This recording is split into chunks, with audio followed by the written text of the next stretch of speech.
Hey everyone, very good morning and welcome back to my channel TGT Aspirant। So hey friends, आज के vlog की शुरुआत होती है मॉर्निंग में किचन की क्लीनिंग के साथ। और अभी जो है मैं मॉर्निंग का ब्रेकफास्ट तैयार कर चुकी हूँ। और क्योंकि हस्बैंड को स्कूल जाना होता है तो वो स्कूल के लिए निकल चुके हैं ब्रेकफास्ट करके। और अभी बच्चे जो हैं मेरे वो सो रहे हैं। और जब तक बच्चे सोकर उठेंगे तो कोशिश यही रहेगी कि उससे पहले मैं जल्दी जल्दी अपने घर के सारे काम जो एक्स्ट्रा होते हैं सब कंप्लीट कर लूँगी। सो फ्रेंड्स, जितने भी यूपी टीजीटी पीजीटी एस्पिरेंट्स होंगे मोस्टली वो लोग ये जानते होंगे कि आजकल यूट्यूब पर बहुत ज़्यादा यूपी टीजीटी पीजीटी को लेकर बातें वायरल हो रही हैं। कि जैसे कि सबसे जो मेन बात है कि वो ये वायरल हो रही है कि एग्ज़ाम कब होगा। तो सभी अपने अपने अनुमान लगा रहे हैं कि मार्च में, कोई फ़ैब में बता रहा है, कोई मार्च के लास्ट में बता रहा है, कोई मई जून तक बता रहा है। तो खैर आज चलिए इन्हीं चीज़ों पर डिस्कस करते हैं। क्योंकि अभी देखिए शिक्षा आयोग का गठन हुआ नहीं है ना।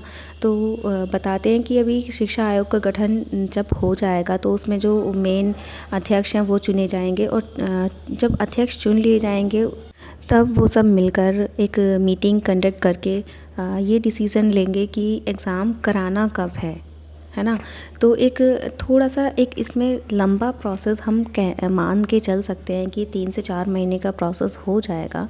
और कुछ लोग तो कह रहे हैं कि फ़ैब के लास्ट में एग्ज़ाम हो जाएगा। तो देखिए फ़ैब में तो होना बिल्कुल ही पॉसिबल है ही नहीं, क्योंकि फ़ैब में तो वैसे भी बोर्ड एग्ज़ाम्स स्टार्ट हो जाते हैं आजकल। और उसके बाद उसकी आंसर शीट्स भी चेक होती हैं तुरंत बाद भी। तो इस तरह से देखा जाए तो फरवरी में तो पॉसिबल है ही नहीं, बल्कि ये मार्च अप्रैल में भी मुझे इसकी पॉसिबिलिटी एग्ज़ाम की नहीं लग रही है। तो चलिए, ये तो था एग्ज़ाम कब होगा। तो एग्ज़ाम तो मे बी मई तक जाएगा ही, जो मेरा अनुमान है।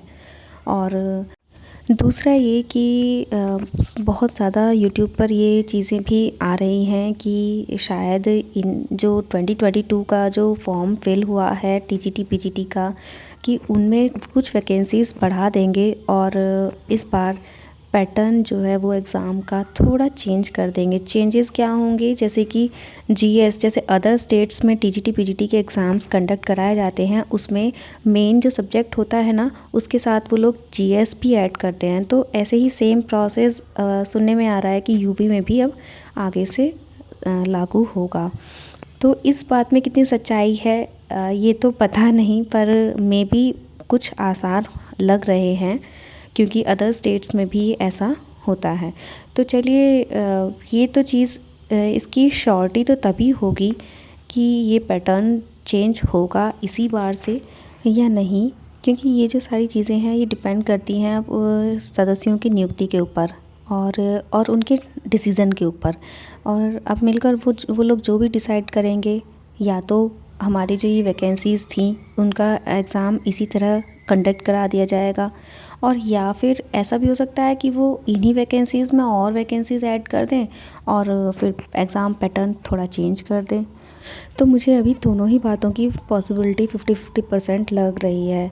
बाकी आप लोगों को क्या लग रहा है प्लीज़ कमेंट में ज़रूर बताइएगा। और चलिए, खैर ये तो बात की बात है। अब देखिए, अपना फोकस करिए सभी मेन एग्ज़ाम में, है ना। जब तक ये चीज़ें पूरी खुलकर नहीं आती है, कि जब तक ये चीज़ डिक्लेयर नहीं हो जाती है, ऑफिशियल साइट पे डिक्लेयर नहीं हो जाती है कि हम लोगों को जीएस आएगी या नहीं आएगी, तो तब तक आप अपने मेन पेपर पर ही फोकस कीजिए। जैसे कि किसी का इंग्लिश है, किसी का मैथ्स है, तो अपने मेन जो पेपर है आपका उसकी तैयारी करते रहिए और अपने माइंड को बिल्कुल भी इधर उधर डाइवर्ट मत होने दीजिए। तो चलिए, आपसे बातें करते करते इतना तो मेरा काम फिनिश हो ही गया। और अब चलते हैं अपने स्टडी स्लॉट की तरफ। तो बच्चे उठ चुके थे और उन्हें उनका ब्रेकफास्ट भी मैंने करा दिया था। और अभी मैं भी हल्का सा ब्रेकफास्ट करके बैठ गई थी अपना पढ़ने। अपना स्टडी टेबल लगा लिया मैंने। और जो मेरे किड्स हैं वो दूसरे रूम में खेल रहे हैं, तो जितने मैं अपना फ़र्स्ट स्लॉट करूँगी इतने वो खेल लेंगे। और उसके बाद मैं उनको थोड़ा सा उनके स्टडीज़ पर ध्यान दूँगी और उनका कुछ वर्क कराऊंगी। वैसे भी बच्चे वैकेशंस में पढ़ते ही कहाँ हैं, लेकिन एक रेगुलरिटी उनकी भी बना कर रखनी पड़ती है, वरना बिल्कुल डिस्ट्रैक्ट हो जाते हैं पढ़ाई से और इवन बात भी नहीं सुनते हैं छुट्टियों में। तो तो खैर चलिए अपना मैं फ़र्स्ट स्लॉट कंप्लीट कर लेती हूँ जल्दी से।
तो अभी लगभग मैंने 1.5 घंटे का कंप्लीट किया अपना स्टडी स्लॉट और थोड़ा रेस्ट करके अब मैं अपने बच्चों को भी पढ़ाऊँगी। तो चलिए पहले देखते हैं बाहर का व्यू। वैसे मौसम बहुत ज़्यादा ठंडा है और ऐसे में बच्चे ज़िद करते हैं मम्मा पार्क में लेकर चलो। तो बताओ, आप देखकर बताइए प्लीज़ कि पार्क में ले जाने वाला मौसम आपको कहीं से कहीं तक भी लग रहा है? बिल्कुल भी धूप नहीं है। और देखिए कैसे प्लेग्राउंड और कैसे पार्क्स बिल्कुल खाली हैं, है ना। इतनी आबादी है, इतनी पॉपुलेशन है यहाँ सोसाइटी की, और तब भी पार्क मतलब एकदम सूना सूना लग रहा है। वो भी क्यों? ठंड की वजह से। तो अपना फ़र्स्ट स्लॉट कंप्लीट करने के बाद मैंने बच्चों को उनका थोड़ा वर्क कराया, थोड़ा लर्न कराया था जो उनको दिया हुआ था मैम ने उनके वैकेशंस के लिए। तो उसके बाद फिर बच्चे दोबारा से ज़िद करने लगे कि मम्मा चलो प्लीज़ पार्क में, बहुत दिन से गए नहीं हैं। तो फिर मैंने उनको कहा कि बेटा इससे तो तुम सो जाओ, वो ज़्यादा बेटर है, क्योंकि वैसे भी कोल्ड हो रहा था दोनों बच्चों को। तो फिर मैंने उन्हें समझाया, बट उन्होंने ये शर्त रख दी कि अगर आप सोओगे तो हम तभी सोएंगे। तो उनको ऐसे ही दिखाने के लिए मैं भी उनके साथ लेट गई और मेरी कब आँख लग गई तो मुझे पता ही नहीं चला। और फिर उसके थोड़ी देर बाद मैं उठी हूँ, लगभग 1 घंटे मैं भी सो गई थी। और सबसे पहले फिर मुझे लगा कि चलो पहले अब डिनर की तैयारी कर लेते हैं शाम की। और क्योंकि मैं अक्सर बताती हूँ क्योंकि हम लोग जो है डिनर बहुत जल्दी कर लेते हैं, शाम के टाइम 6-7 बजे हमारा डिनर हो जाता है ना। तो फिर उसके बाद मैंने डिनर की तैयारी कर ली थी। अब मेरे यहाँ पर सब्ज़ी बन के रेडी हो गई थी और आटा वगैरह मैंने सब तैयार कर लिया था लगाकर। और अभी थोड़ा टाइम था तो सोचा कि अपना एक स्लॉट और कम कर लेती हूँ। तो अभी ठंड बहुत ज़्यादा थी तो मैंने एक बहुत ही प्यारा सा ब्लैंकेट ओढ़ लिया था। ब्लैंकेट क्या, ये जो ब्लैंकेट है ना फ्रेंड्स, मेरी दीदी ने मुझे दिया और वो इसे ऑस्ट्रेलिया से लाई थी मेरे लिए। तो पहले तो मुझे काफ़ी बड़ा लग रहा था, कि ऐसा लग रहा था कि मुझसे हैंडल नहीं होगा, कि मैं कैसे ओढ़ के इसको बैठूंगी। बट जब मैंने इसको कवर किया तो बहुत ज़्यादा इसमें मतलब बहुत ज़्यादा गर्माहट आई और मैं मतलब टाइम का पता ही नहीं चला, कैसे मैं पढ़ती चली गई, उसको मतलब फ़ील ही नहीं हो रही थी इसमें ठंड। तो बहुत ही प्यारा ब्लैंकेट है और छोटा सा। तो चलिए अभी मैंने स्टार्ट कर दिया था अपना स्टडी स्लॉट सेकंड। और अभी टाइम हो रहा था शाम के 4 बजे का। और क्योंकि डिनर तो मैं ऑलरेडी प्रिपेयर कर ही चुकी थी, बस खाली रोटियां ही बनानी बाकी थी। तो मैं 4 से 6 2 घंटे मैं आराम से पढ़ लूँगी बैठकर। तो अभी मैं कर लेती हूँ अपना सेकंड स्लॉट। और